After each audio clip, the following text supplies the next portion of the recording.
নমস্কার, তনুর গল্প সম্ভারে আমি তনুশ্রী তোমাদের সবাইকে স্বাগত জানাই। আমার আজকের নিবেদন লেখিকা লীলা মজুমদারের একটি ছোট গল্প, আহিরিটলার বাড়ি। গল্পটা শোনার অনুরোধ রইল। যদি ভালো লাগে লাইক করে দিও এবং তোমাদের পরিচিত পরিজনদের সাথে অবশ্য করেই শেয়ার করো। তাহলে শুরু করছি লেখিকা লীলা মজুমদারের একটি ছোট গল্প, আহিরিটলার বাড়ি।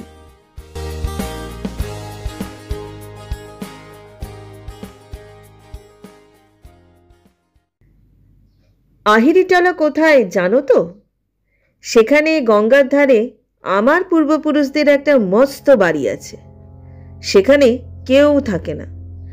দরজা জানলা ঝুলে রয়েছে, ছাদ দিয়ে জল পড়ে, দেওয়ালে সব ইট বেরিয়ে পড়েছে, শুধু ইঁদুর বাদুরের বাস, আর সব জায়গায় একটা সোঁদা সোঁদা গন্ধ। বাড়িটা বাবার ঠাকুরদা কোম্পানির আমলে তৈরি করেছিলেন। কাতা শহরই তখন সবে তৈরি হচ্ছে। দিব্যি চোখ মেলানো দোমহলা বাড়ি, দেওয়ালে সব জং ধরে যাওয়া চিত্রটিত্র করা বিরাট পাথরের সিঁড়ি। টাকারও আর তাদের অভাব ছিল না। কিসব চোরা কারবার চলত। তখনকার দিনে অত আইন আদালতেরও হাঙ্গামা ছিল না। মোট কথা, বাবার ঠাকুরদা ভয়ঙ্কর ধনী লোক ছিলেন। প্রকাণ্ড জুড়ি গাড়ি ছিল, তাতে চারটে কালো কুচকুচে ঘোড়া জোড়া থাকত। বাড়ির পিছন দিকে বিশাল আস্তাবল ছিল। সেসব কবে বিক্রি হয়ে গেছে। তার জায়গায় তিনতলা সব বাড়ি হয়ে সেগুলো পর্যন্ত ভেঙে চুরে যাচ্ছে।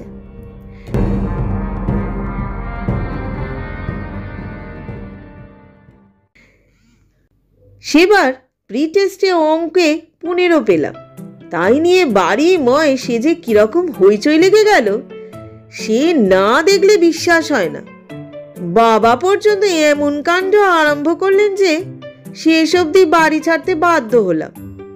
কাউকে কিছু না বলে সন্ধে বেলায় কয়েকটা কাপড় জামার পুঁটুলি কাঁধে নিয়ে ঘড়ি কিনবার জমানো টাকাগুলো পকেটে পুরে একেবারে আহিরিটলার বাড়িতে গিয়ে উঠলাম। সেখানে আলো টালো নেই। রাস্তার আলো এসে যা একটু ভাঙা দরজা জানলা দিয়ে ঢুকছে। অদ্ভুত সব ছায়া পড়েছে। সামনের দরজায় তালা মারা, কিন্তু জানলায় শিক নুনা ধরে ভেঙে গেছে। ঢুকতে কোনো অসুবিধা ছিল না। একটু যে ভয় করছিল না তাও নয়। আর কত রকম শেডের যে অন্ধকার হয় তাই দেখে অবাক হয়ে যাচ্ছিলাম। খিদেও পেয়েছে প্রচুর, আবার রাগও হয়েছে। নিচের তলাটা কেমন যেন ঘুপসিপানা। উঠলি বগলে ধুলো মাখা সিঁড়ি দিয়ে দুমদুম করে উপরতলায় উঠে যাচ্ছে। এমন সময় সিঁড়ির ঠিক উপর থেকে কে বলল, আহা, তোদের জ্বালাই কি সন্ধেবেলা তো হাত মুখ ধুয়ে আলবোলাটা নিয়ে একটু চুপ করে বসা যাবে না? সারা দিন শুধু দাও দাও দাও দাও, এটা নি ওটা নি, এটা চাই ওটা চাই, এবার একটু খান্তি দে। ভুরভুর করে নাকে একটা ধূপ ধুনোর সঙ্গে গোলাপ জল আর ভালো তামাকের গন্ধ এলো। চেয়ে দেখি তারার আলোকে সিঁড়ির উপরে একজন বুড়ো লোক দাঁড়িয়ে রয়েছেন। ধূসকো রঙের লম্বা জোব্বা পরনে, পায়ে সাদা নগরাই জুতো, মাথায় ভুস্কো একটা ছোট্ট সাদা টুপি, আর ডান হাতের বকবার আঙুলে একটা মস্ত সবুজ পাথরের আংটি।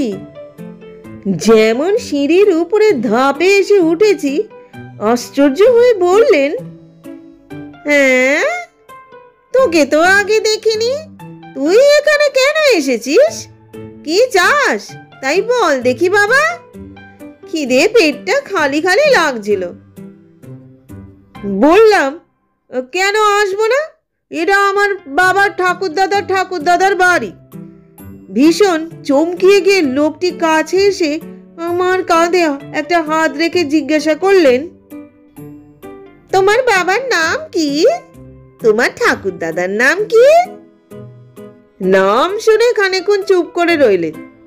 কোথাও মানুষ নেই, চারিদিকে অন্ধকার। রেলিংয়ের কাছে গিয়ে বুড়ো হাঁক দিলেন, পরদেশি, আমিন।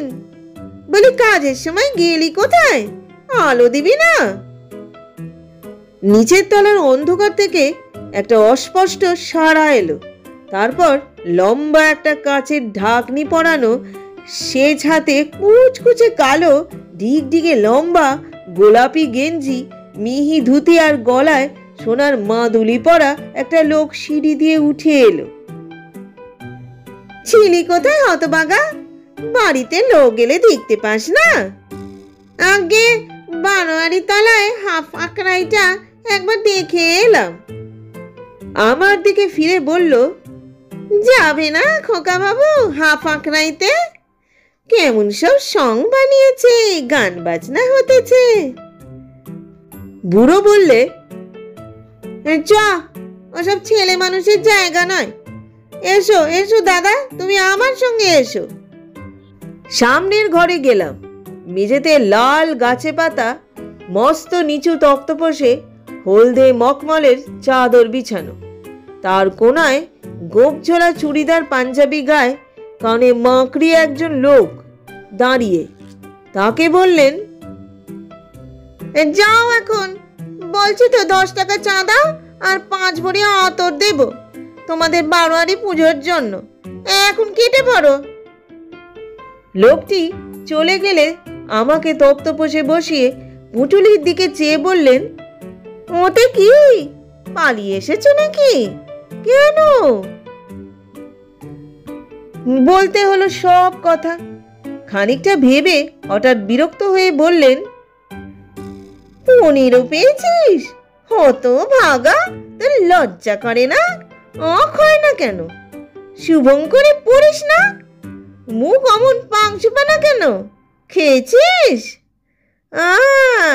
খাসনি এখনো? পরদেশি, যা দেখিনি পচুকে বলগে যা। পরদেশি চলে গেলে বললেন, আমার কখনো একটা আঁক কষতে ভুল হতো, আর তুই বেটা একেবারে 15 পেলি? জানিস, নবাবের কাছ থেকে সার্টিফিকেট পেয়েছিলাম। হাউসের সব হিসেবের ভুল শুধরে দিয়েছিলাম বলে। দাঁড়া, কুট্টিকে ডেকে পাঠাই, সে তোকে আঁক শিখিয়ে দেবে।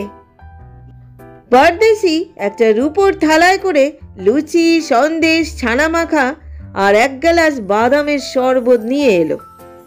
তারপর বারান্দার কোণে শ্বেত পাথর দিয়ে বাঁধানো স্নানের ঘরে আরাম করে হাত মুখ ধুয়ে পাশের ঘরে কারিকুরি করা খাটে সাদা বিছানায় শুয়ে সারা রাত ঘুমলাম। সকালে পরদেশি এসে ডেকে দিল, কুট্টি বাবু আঁক শেখাতে এসেছেন। কুট্টি বাবুও এসে চিত্র করা পাটিতে বসে সারাটা সকাল আমাকে অঙ্ক কষালেন। পরদেশি কোনো কথা না বলে দুজনকে 2 গ্লাস দুধ দিয়ে গেল। বই নেই, কিছু নেই। পুঁটুলিতে খাতা পেন্সিল ছিল, তাই দেখে কুট্টিবাবু মহা খুশি। কি বলবো, যেসব অঙ্ক সারা বছর ধরে বুঝতে পারছিলাম না, সব যেন জলের মতো সোজা হয়ে গেল। কুট্টিবাবুর বই দরকার হয় না, সব মাথায় ঠাসা। উনি চলে গেলে বারান্দায় বেরিয়ে দিনের আলোতে ভালো করে চেয়ে দেখি, এরা সব বাড়িঘর ঝকঝকে পরিষ্কার করে ফেলেছে। উঠোনের ধারে ধারে বড় বড় টবে করে কত রকম পাতাবাহারের গাছ, আর উঠোনে দাঁড়ে উপর লাল, নীল, হলদে, সবুজ মস্ত মস্ত তোতা পাখি রোদে বসে ছোলা খাচ্ছে। দেয়াল ঠেস দিয়ে পরদেশি মুচকি মুচকি হাসছে। কাকে খুঁজছো খোকা বাবু?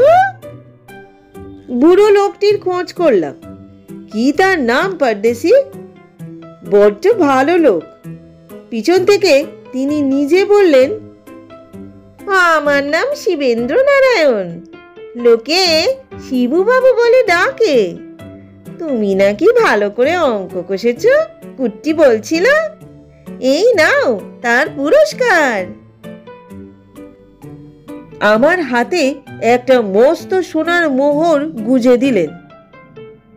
ও কি পরদেশি, বাইরে দরজায় কারা যেন মহা ধাক্কা ধাক্কি চেঁচামেচি করছে, সঙ্গে না নয় তো?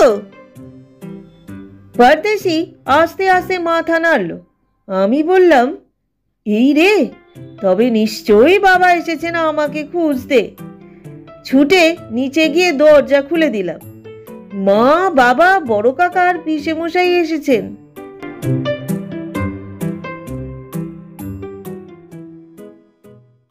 ইস, কি সাংঘাতিক ছেলে বাপু তুমি! এই খালি বাড়িতে অন্ধকারে কালি ঝুলির মধ্যে খাওয়া নেই দাওয়া নেই দিব্যি রাত কাটিয়ে দিলে। বলিহারি তোমাকে। অবাক হয়ে তাকিয়ে দেখি এক মুহূর্তের মধ্যে পরিষ্কার ঝকঝকে তকতকে উঠোন, তোতা পাখির শাড়ি, পাতাবাহারের গাছ সব উড়ে গেছে। পাগলের মতো দৌড়ে উপরে উঠলাম। খালি ঘর খাঁ খাঁ করছে। ভাঙা স্নানের ঘরে শীত পাথরের সব টালি খুলে পড়ে আছে। পরদেশি, ও পরদেশি, শিবুবাবু কোথায় তোমরা? বাবা আমাকে খপ করে ধরে ফেললেন। জানিস না শিবুবাবু আমার ঠাকুরদা, পরদেশি তার খাস খানসামা। আস্তে আস্তে আমার হাতের মুঠোর মধ্যে মোহরটাকে পকেটে পুরে বললাম, চলো, টেস্টে আমি অঙ্কে ভালো নাম্বার পাবো, দেখো। কাউকে কিছু বলতে পারলাম না। আমি ঠিক করেছি বড় হয়ে টাকা পয়সা রোজগার করে আহিরিটলার বাড়িটা সারিয়ে সুরিয়ে সেইখানেই থাকবো। গঙ্গাটাও বেশ সামনে আছে।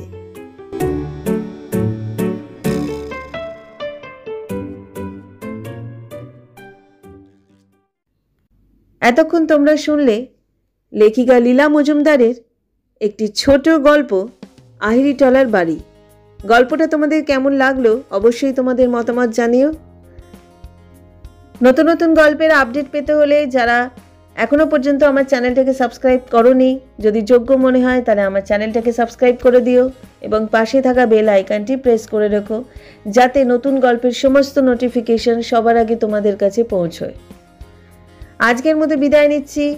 খুব শিগগিরই ফিরবো অন্য আরেকটা ছোট গল্প নিয়ে। সবাই ভালো থেকো, সুস্থ থেকো এবং সাবধানে থেকো।